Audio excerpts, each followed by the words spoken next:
SmartArt are graphics used to visually communicate information like processes, cycles, or relationships like in a company, showing the hierarchical structure of its employees, like in an organization chart, which is the example I'm going to be going over here. But before we insert the SmartArt, I need to know where the cursor is flashing at because that's where it's going to dump it into, and I'm good with it right there. So to insert the SmartArt, I'm going to come up here, click on the Insert tab, go to the Illustrations group, and it's right there, SmartArt. Go ahead and click on it, and it's divided into three sections. The left-hand side are the categories, in the middle are the items within each category, and then over to the right, you get a pretty picture and the description. So you can go ahead and scroll through all the items, but if you want to narrow it down and take a look at the processes, go ahead and click on Process, hover over it, there's the name as you can see in the pop-up, Basic Process, select it, there's the picture, and the description says that it's used to show progression or sequential steps in a task, process, or workflow. And for example, like step 1, clean out the fridge, step 2, wipe out the fridge, and then step 3, restock the fridge, something simple like that. But in this example, we're going to be looking at the hierarchy, so let's select that, and more specifically, the item is the organization chart. Select it, there's the picture, and it says it's used to show hierarchical information or reporting relationships in an organization. I'm okay with it. Click OK, and there it is. You get 5 shapes. You can add or remove the shapes, but I'll go over that later on. But first of all, the top shape is the president, the head honcho, the CEO, and hopefully that's you. And so what we want to do is go ahead and type in your name with it selected. And so I'll type in mine, and that's all the text you can type because it can only fit so much. No, I'm kidding. You can just go ahead and keep on typing, and it'll do a best fit or an auto fit. So it resizes the text to make sure it fits all within that shape. And it will apply to all the other shapes as well, so that way it can keep it proportioned, because you don't want one shape, or Microsoft doesn't want you to have one shape that has text about yay big, and in another shape really big, another shape really small. It keeps them all at the same size. But you can overwrite that if you want to go ahead and select it, and in the mini formatting toolbar, change the size of it, that's fine, but we'll keep it simple here. And then below that, when you have a shape off to the side, that's going to be your assistant. And then below that, if it's not off to the side, they're going to be your subordinates. So let's go ahead and type in our assistant here. The name is going to be, and then hit enter. And then for my other shapes, the subordinates, let's say they're going to be the vice presidents. I have 3 VPs in my company, so the first one's going to be, hit enter, VP.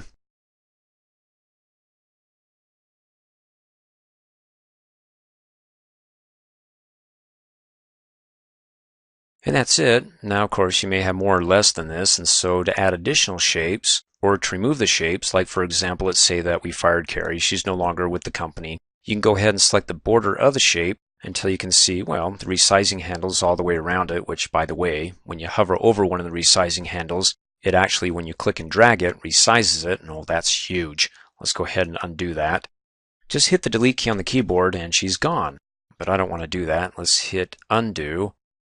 And she's back, and so that's how you delete a shape. Now to add shapes, come up here on its related contextual, well, the SmartArt tools, the Design tab or the Format tab. We're going to be working on the Design tab, which you won't see. If you click off of the SmartArt, disappears. So it's proprietary to what we're working on, the SmartArt here. So we have the shape selected, and then you got its canvas here, that when you add additional shapes, to squeeze them in, it'll reduce the size. And so you can go ahead and resize the canvas to make the shapes larger again, like for example, up here on the Design tab in the Create Graphic group, you can add a shape. Now make sure you know what shape you have selected that you want to add a shape to, because it's going to be adding it in relation to Carrie, and I don't want to add a subordinate to her. So let's go ahead and do it to me. Select my shape, come back up here, click on the drop-down arrow, and you can add a shape after or before.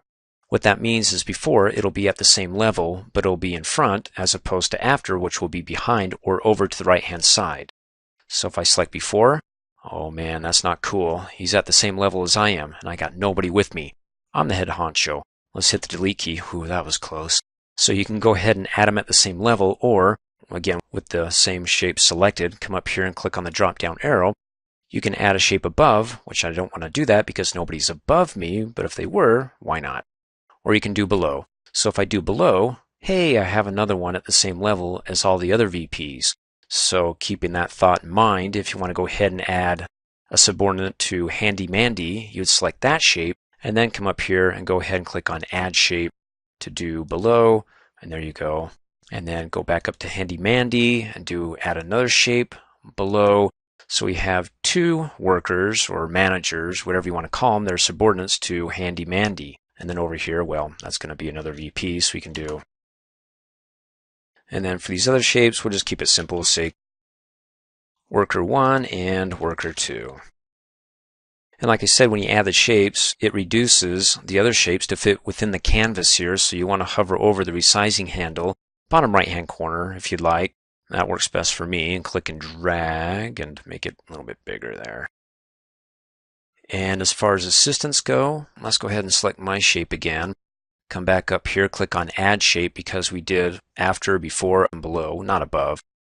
And the assistant, so I can add another assistant to me. Select that, and there's the second one right there. And then just type in a name. Hit Enter.